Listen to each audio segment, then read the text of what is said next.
Setelah keberhasilan Satria Sadu menegakkan kitab peraturan daerah untuk melindungi tumbuhan dan hewan di Pulau Penyu, seluruh penghuni Pulau Penyu melepas kepergian Sadu untuk kembali ke negeri Pulau Bali.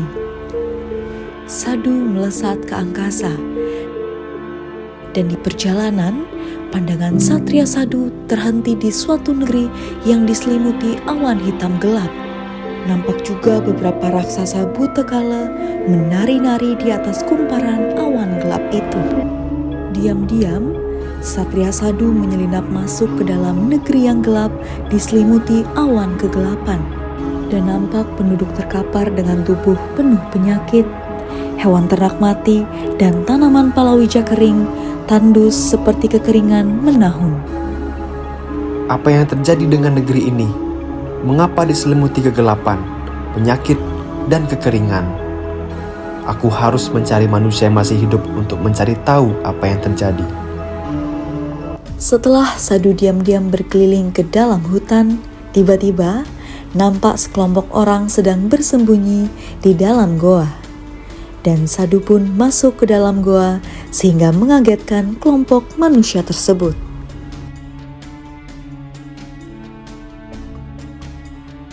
Ampun, sang penguasa, jangan bunuh kami. Kami sudah tidak punya siapa-siapa lagi. Sanak saudara telah mati diserang penyakit misterius. Tolong, beri kami kesempatan untuk hidup. Kasihan anak-anak kami yang hanya tersisa di negeri ini. Biarkanlah mereka meneruskan keturunan kami. Jangan kami. Pergilah sana kau buta kala, menjauhlah dari kami. Tenang kalian kaum manusia, aku bukan sang buta kala. Aku adalah Sadu, putra sang Dewi Keadilan dari negeri Pulau Bali. Aku tidak bermaksud membunuh kalian. Aku hanya ingin tahu ada apa dengan negeri ini dan mengapa kalian bersembunyi di dalam goa ini. Maafkan kami karena tidak mengetahui Satria yang agung. Setahun ini negeri Pandapura diserang kekeringan, mati. Tiba-tiba tanaman yang siap panen semua mengering, layu dan mati. Lambat laun muncul awan hitam gelap menutupi negeri kami. Semua mati dibunuh kaum bodoh kala yang menguasai negeri kami. Merekalah yang menyebarkan kekeringan dan penyakit di negeri kami, sehingga kami mengalami gerubuk.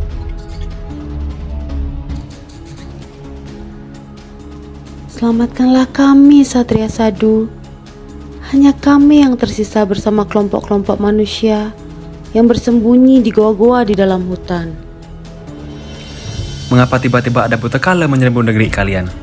Dari mana datangnya mereka? Kami sempat mendengar buta kala itu berkata bahwa kamilah yang menciptakan mereka. Kenapa bisa manusia yang membangkitkan mereka? Apa yang kalian lakukan sehingga membangkitkan para buta kala ke negeri ini? Seingat kami, saat bulan Kesange di negeri kami, pasti akan dilaksanakan pesta menyambut tahun baru yang disertai pembuatan patung besar berwujud raksasa atau buta kala. Lalu kemudian patung itu diarak di seputar negeri kami. Apa mungkin itu penyebabnya? Benar, Ayah. Rasanya pesta itulah yang membangkitkan buta kala. Karena saat perayaan, banyak orang yang mabuk-mabukan, berulah, membuat onar, dan setelah perayaan patung itu tidak diperlina, namun dibiarkan saja hingga berhari-hari lamanya.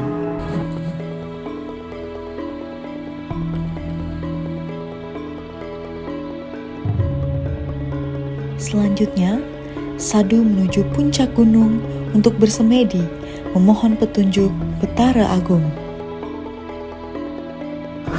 Buddha dalam sastra berasal dari kata kroda atau kruda yang artinya marah. Buddha adalah jenis raksasa yang digambarkan selalu berhubungan dengan raksasa dan yaksa.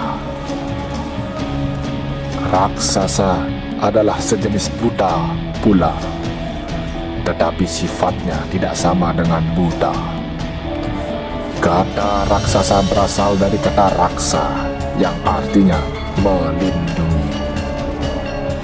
Raksasa ditugaskan menjadi kawal depan, penjaga gerbang yang setia pada tuannya, dan untuk itu digambarkan galak dan menakutkan. Perlu diketahui juga waktu disebut kala. Kala sebagai penyebab kematian yang disebut dengan berbagai nama. Salah satunya kalam triyu, yang artinya waktu kematian. Buta kala yang melambangkan nilai-nilai anti-humanis dengan sifat-sifat buruk, jahat, dan menghancurkan. Sifat buruk bertentangan dengan tujuan hidup manusia yang mengutamakan nilai-nilai keindahan atau sundaram. Sifat jahat bertentangan dengan tujuan hidup manusia yang mengutamakan nilai-nilai kebenaran atau satyam. Dan sifat menghancurkan bertentangan dengan tujuan hidup manusia yang mengutamakan nilai-nilai atau disebut siwam.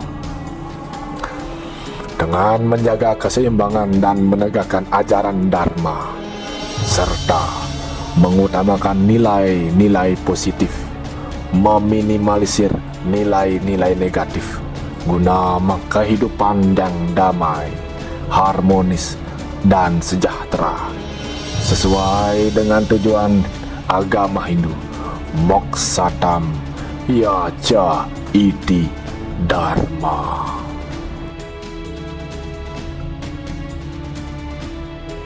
Putraku, Satria Sadu, pulihkanlah kehidupan di negeri Pandapura. Ajarkan umat manusia untuk melakukan upacara somya kepada para buta kala dan selalu mengindahkan ajaran agama. Ciptakanlah kitab aturan untuk mengatur upacara pergantian tahun dengan didasarkan atas aturan sastra agama. Niscaya kehidupan di negeri Pandapura akan kembali subur dan tertib. Baik Mahadewi, aku akan melaksanakan titahmu.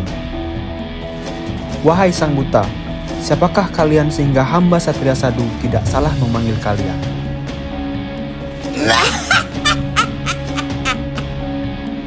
Siapa engkau? Berani bertanya? Aku, Sang Kala Durga Maya, ratu dari segala dosa dan penyakit. Akan kusebarkan kering ke seluruh negeri ini. Aku, Sang Yang Kala, penguasa Sandikala. Aku mendapatkan kekuasaan dari Batara Brahma untuk memangsa manusia bah yang berkeliaran di siang dan sore hari.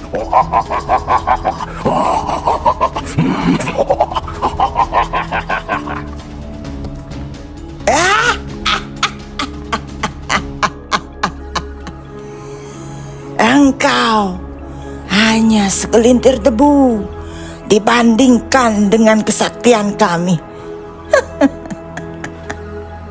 Aku Satria dari negeri Pulau Bali. putra dari Dewi Keadilan dan Satria Penegak Keadilan Titah Mahadewi Swargaloka. Sudahi segala penderitaan yang kau berikan kepada umat manusia di negeri Pandapura. Aku berjanji akan mengeluarkan aturan kepada manusia untuk memperlakukan kaum buta kala dengan terhormat. Apabila kalian tidak mengikuti titahku, maka kalian akan kumusnahkan. Aku sudah ingatkan kalian untuk mengikuti titahku.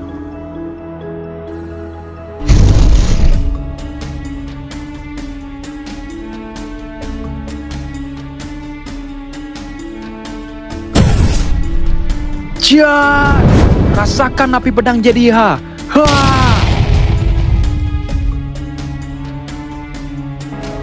Setelah Sadu memusnahkan para buta, lambat laun awan hitam yang menyelimuti negeri Pandapura menjadi hilang.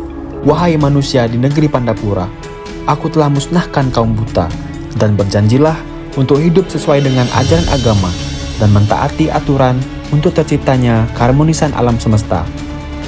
Wahai masyarakat Kota Denpasar, ketahuilah bahwa telah diundangkan Peraturan Daerah Kota Denpasar Nomor 9 Tahun 2024 tentang pelestarian ogoh-ogoh.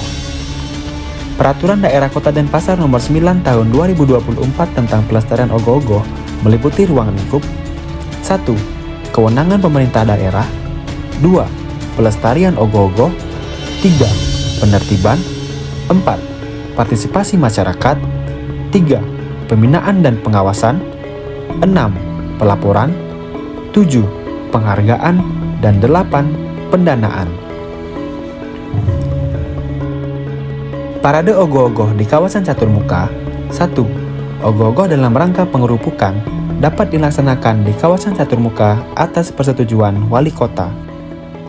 2. Dalam pelaksanaannya dikoordinasikan oleh Perbekal, Lurah, dan Desa Adat yang mewilayahi kawasan Caturmuka bersama Majelis Desa Adat, Forum Desa Adat Daerah, dan pihak terkait.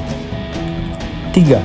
Waktu pelaksanaan parade ogoh-ogoh di kawasan Caturmuka dimulai dari pukul 16.00 WITA sampai dengan pukul 00.00 WITA. 4. Bendesa adat yang mewilayahi kawasan Caturmuka menyusun daftar banjar adat yang dapat menjadi peserta parade ogoh-ogoh di kawasan Caturmuka. 5. Setiap parade ogoh-ogoh wajib menggunakan gamelan Bali atau instrumen tradisional dan dilarang menggunakan sound system. 6. Parade ogoh-ogoh juga diselenggarakan di catus pata masing-masing desa atau kelurahan atau desa adat dengan mempedomani Perda. 7. Apabila melanggar ketentuan, dikenakan sanksi administrasi berupa teguran lisan, penghentian atau pembongkaran sound system, dan larangan memasuki kawasan parade.